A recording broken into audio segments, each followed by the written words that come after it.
This video is a film study look at how Kenneth Walker III was able to take over parts of Seattle's 31-17 win over the Pittsburgh Steelers on Sunday. Road win in the Eastern time zone at 1 p.m. I think is a remarkable achievement for this team, evening their record heading into Week 3 matchup at home against the New Orleans Saints. Clint Kubiak's offense, his offensive line specifically, as well as the lead blockers, they did what I think he envisioned with this team. Physical pounding style that occasionally played downhill against the Steelers and was too much for their defense in Pittsburgh. In fact, I think it's a quality win against a team that's going to win double-digit games in 2025. We'll get the film started here. I'll show you 10 plays. This is all going to be Kenneth Walker III film running the football. Actually, there is one reception in here. He'll be spot shadowed in yellow. First possession, 12 personnel, twin wing under center, and it's a toss concept. Patrick Queen is totally unblocked and taking a really good angle, so he kind of fronts things up in terms of the window that Kenneth Walker III may want to get to. We're talking about Queen here.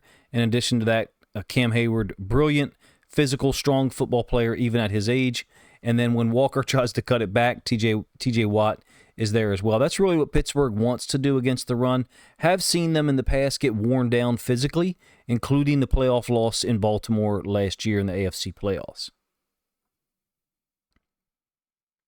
I kind of feel like that's what happens here in this game. It doesn't really show here on this first play, though.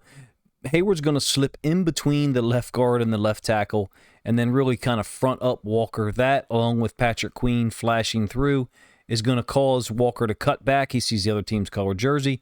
Just nothing there. A 1 yard gain at the point of attack. Look, you've got Queen and you've got Watt here.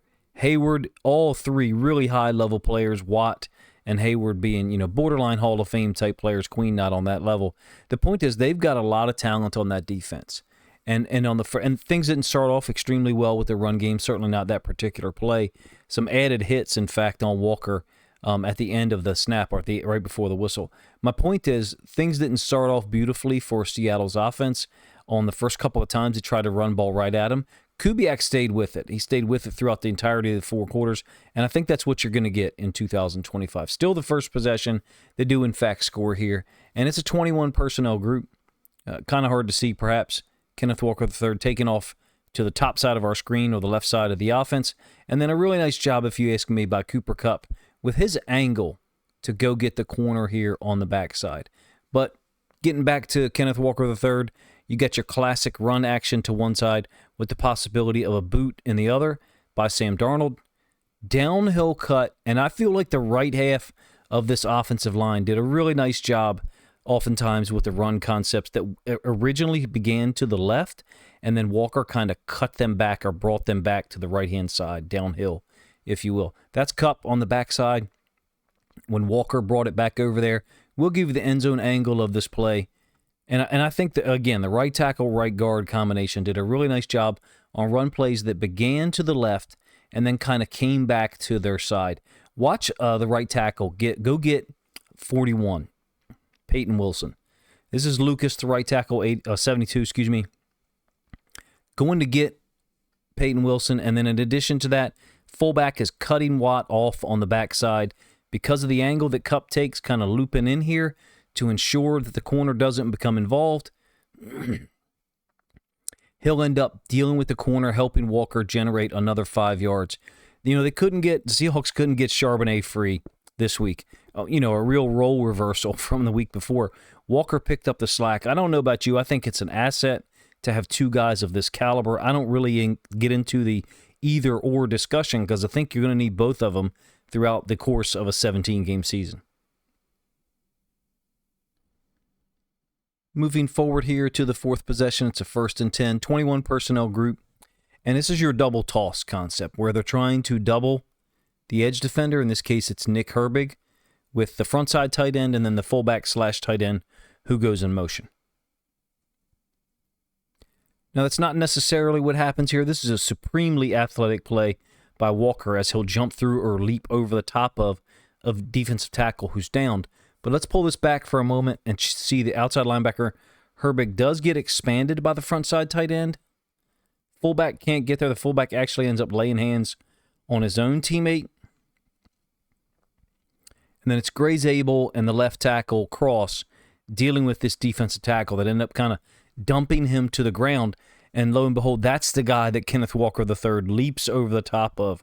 A brilliant athletic play, if you ask me, adjusting on the fly. This offensive line made a wondrous mess of things at times, and I think that's the play style that Kubiak wants. I think he wants to see things like this at the end of the play, preferably as many jerseys from the other team's color as possible, as opposed to his own being on the ground. We'll give you the end zone angle of this one so you can see the concept. The frontside tight end going to go block the edge defender. The backside tight end / fullback normally ends up being a double. And I really like the way that this works out. It's Zabel and the left tackle here, number 1. Number 2, checkout Cup. He's going to seal Patrick Queen, the frontside inside linebacker. So it almost ends up like a down kick scheme, if you will, even though it's not. Cup pins in Queen, an inside linebacker getting pinned in by a wide receiver. Defensive tackle on the ground because of how Zabel and the left tackle dealt with him. But if we pull this back one more time, watch how Zabel, once he recognizes what's happening with the D tackle and he understands, okay, we decked him, we knocked him to the ground, he's going to turn back inside to try to seal things up. Tremendously high awareness, if you ask me. I'm talking about Zabel right there, peeling back after him and Cross dealt with number 94, the defensive tackle. Walker, supremely athletic. We all knew that. This game is a hint at what we think he can do long-term, especially in the Kubiak offensive scheme.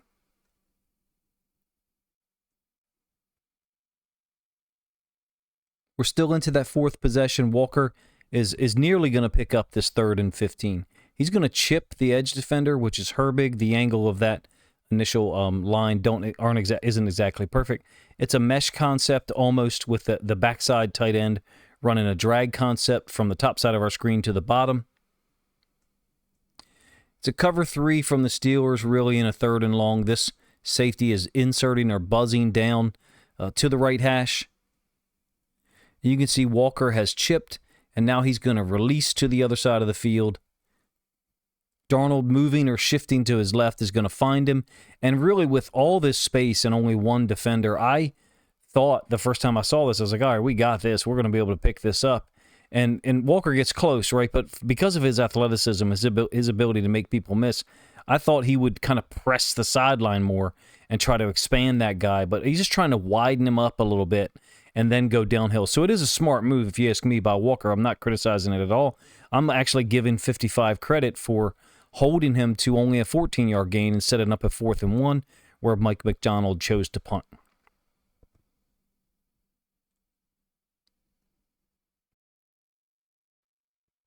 Same play from the end zone angle. Like I said, it ends up working out a little bit like mesh, if you will.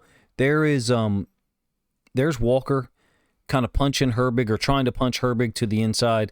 Tight end going to run the drag from the opposite side. So they're trying to clear out that space into the boundary. The only thing is 55 does lose track of Walker for a moment. He's looking for work from the other side. Once the ball is thrown, he reorients back over there. Really kind of a 3-way go here for Walker, right? Like I said, if you had your money on it, you'd say 99 times out of 100, he's going to be able to get this first down, even against, an NFL player like 55. I think his last name is Holcomb. Like I said, they chose not to go for it. Unfortunately, I would have liked to have, with hindsight being, the only thing that we have right now, the way that Walker was running the ball in this game, you kind of almost preferred for them to go for it, being as they were just past midfield.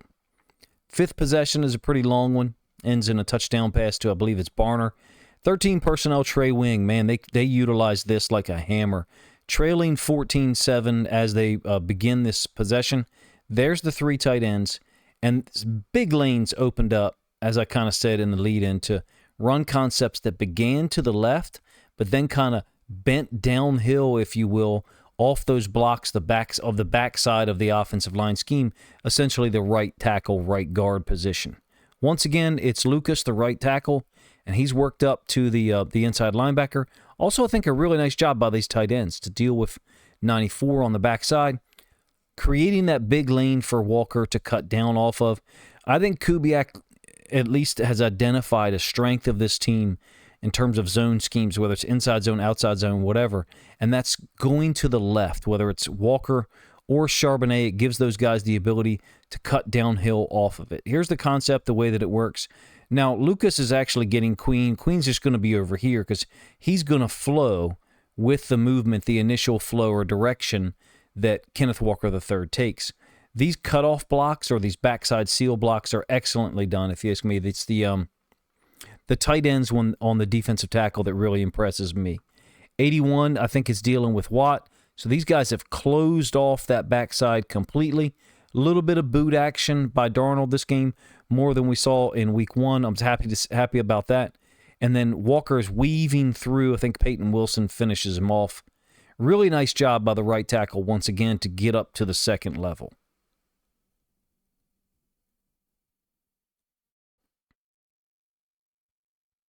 Fifth possession, continuing with the 13 personnel group. Trey Wing under center. There's the same 3 tight ends on the right-hand side of the offensive line, the bottom side of our screen. A little bit more of a duo type look. So we're downhill. There's the path that Walker's going to take, but let's move that out of the way just for a second. We're talking about this combo / double here, this combo / double here. Those guys are really creating a lot of conflict for the inside linebackers for the Steelers, and it really just gives Walker the opportunity to weave through here and create what probably is going to go on, his career highlight reel. Huge collision with a DB, running him over. The power that he ran with, that he brought to that collision, I guess I should say, set a tone. I think Kubiak really liked what he got. And the physical style, the punishment for the defense that they had to accept. The offensive line was working their combos and getting movement at times. Sometimes it's horizontally, sometimes it's laterally. This is the same play from the end zone angle. There's the 3 tight ends. The Steelers have kind of overplayed their hand a little bit with 3 second-level defenders over here. And, of course, this is where Kubiak is bringing the thing back to the left, away from those 3 tight ends. I do like the fact that they're just basically base blocking this with the left guard and the left tackle. Those 2 seem really solid and athletic over there next to one another, if you ask me. Here's the blocks that we're talking about, combo / double here, combo / double here, creating conflict for guys like Queen and Wilson. If they go like that and just part the Red Sea, then Walker, of course, can hit it up the middle. Not necessarily what happens here. The point is it creates conflict for the inside linebackers, forces them to make a decision or sit and wait, and sometimes that's actually the worst possible option. I thought for a moment we kind of don't, get a great idea of the collision, but Bradford got the best view of it. If this was, he'd be called into court if it was a crime scene, because he was right there to hear the sound. Don't really see that a lot against the Steelers, to be honest with you. I will say this, the Ravens, of course, with Derrick Henry, they ran the ball that successfully against the Steelers last year, late in the regular season and in the playoffs.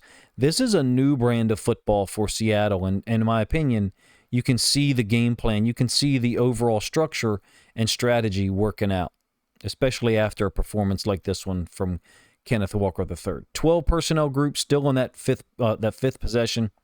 Another downhill concept, essentially duo, more of a combo style though. These 2 here, these 2 interior offensive linemen, and then the left tackle and the tight end combo. They're going to work to move up. And in fact, I think it's Cross who kind of peels off to go get the inside linebacker Wilson, and then ends up with an absolute pancake right here. Wilson on the ground. Brutal run, and they lined up basically same personnel group, same formation on the very next snap and gave the ball to Kenneth Walker III. I think it's a 2nd and 5. Like I said, the very next snap. Wilson has had enough, so he's going to come downhill this time, and they pick him up. It's the center, 61. In addition to that, you've got a really nice job here, if you ask me, by Bradford, the right guard, taking this defensive tackle down, which means moving him in this direction and giving Kenneth Walker III a clear lane to come downhill off of. 94 does fight back to get into it. Look at the finish. Some will call this corny. Maybe some will call it cheap. This is being taught, if you ask me. These guys diving forward to finish plays 2 snaps in a row out of 12 personnel. Pretty much the same exact setup, same exact group, handoffs to Kenneth Walker III. I think they knew something at that point, like we can get something done. And then brilliant strategy, if you ask me, on the very next play. Now, they did sub JSN in here. Originally, I think they had Bobo and Cooper Kupp as the 2 wide receivers. There's Walker, very next play. 12 personnel, same setup. Could be another run play, right? 3-step drop. Instead of play action, instead of, some play action boot, something like that.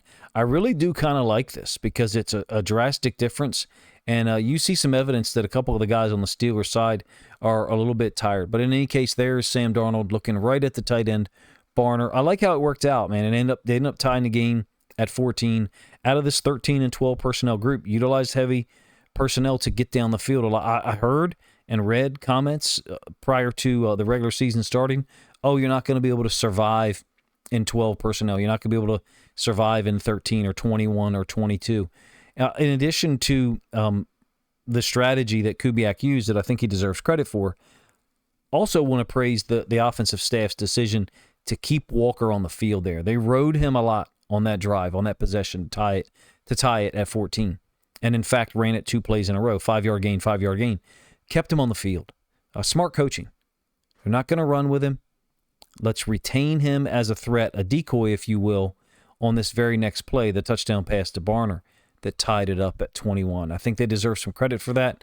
I perceive that to be quite intentional, but I could be wrong. Moving forward a little bit here, the game's still tied at 14. I think it's early into the fourth quarter. Kenneth Walker III set back as the I back in a 22 personnel I formation. And this is going to be an extremely physical block by Oots. He's actually going to pick up both inside linebackers on the play. Really kind of never seen this before. The Steelers are in their look where they like to take one of their OLBs and kind of walk him back and blitz him through one of the A-gaps. It didn't work in this regard. They've done this for years. It has been effective for them, don't get me wrong. So here's the block of Oots in front of Kenneth Walker III. He's got Wilson absolutely pancaked. And then Queen comes over. Now, Queen was kind of already falling. From the angle that we've got here, it looks like Zabel's able to get a hand on Queen. He's not. When you get the end zone angle, it's just, too much of a severe angle for him. Queen falls down or begins to fall, and then Wilson and Oots fall on top of him.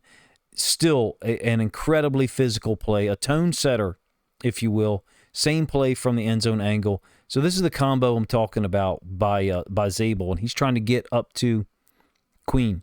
Queen's just not having any of it. Queen's got a good alignment in order to get over the top. Poor stem by the Steelers for the fact that they're blitzing Watt through here. I'm not sure why they needed Cam Hayward to go from a 3 to a 1. The 3 technique is a B-gap player, and he opened that wide up. And you can see how physical they were on this drive, and in fact everywhere. It almost looks like a meme template to me. It really does. I wonder what the broadcast version looks like. To have 2 guys laying underneath of 1 fullback. And then on top of all that, for Kenneth Walker III, we've got a highlight reel block, 2 of them by 1 player. Then he absolutely jukes, puts the DB in quicksand. Ends up, being tackled after the play. They took a 17-14 lead on this drive with a field goal. The juke after the pancake is what makes it totally insane, if you ask me. Moving forward, this is fourth quarter. This is going to be really the nail in the coffin. Seahawks lead 24-17. If you recall,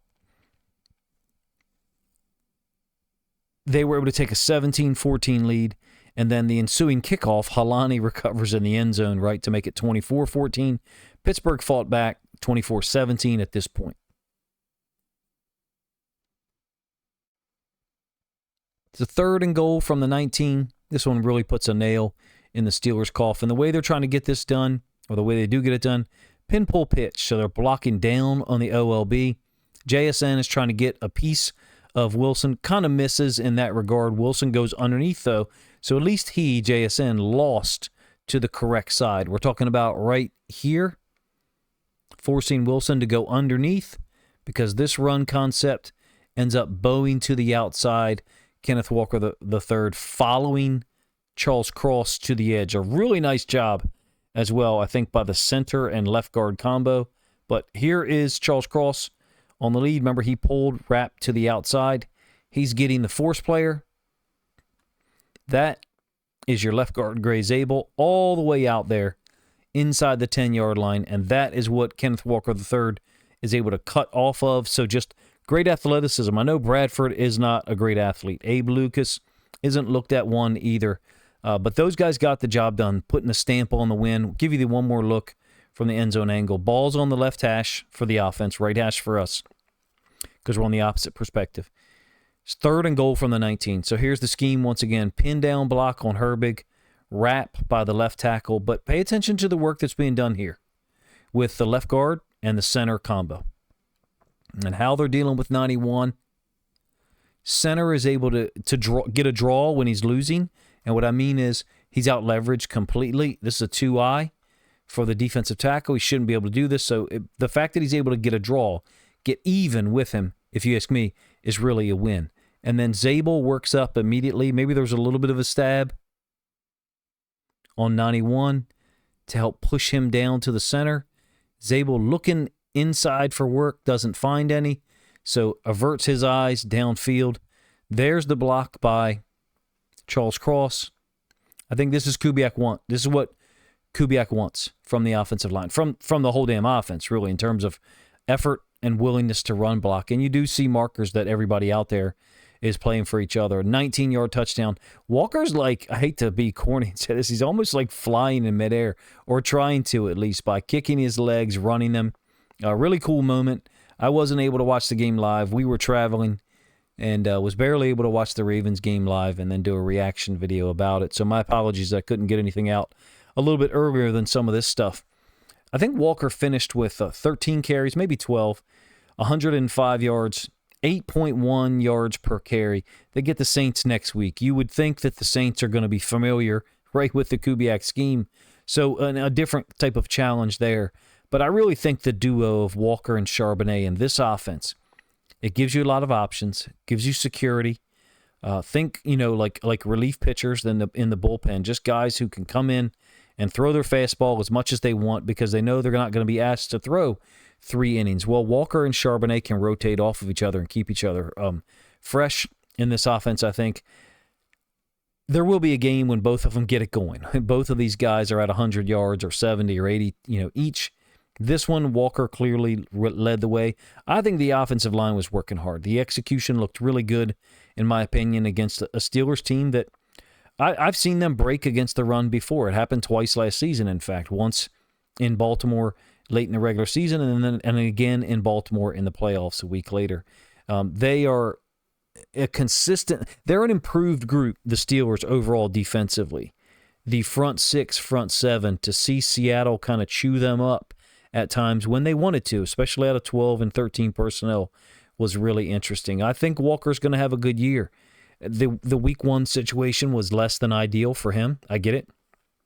But he is set up, if you ask me, to really have an impact in this, his 4th year of his rookie contract, as well as Zach Charbonnet. Those are that's a good duo, and I think that they can take advantage of this opportunity that Clint Kubiak's scheme and offensive play calling presents.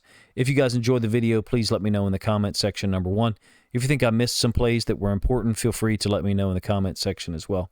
Finally, if you think other Seahawks fans would enjoy this film study look at Kenneth Walker III and the performance he put on, 100 yards rushing, the 1 touchdown that really capped things off, a road win in Eastern Standard Time at 1 o'clock p.m., I think is quite rare for West Coast teams. If you think other Seattle Seahawks fans would enjoy that video with some of my thoughts, then please consider grabbing a link to this, sharing it out on social media to help this content get more reach.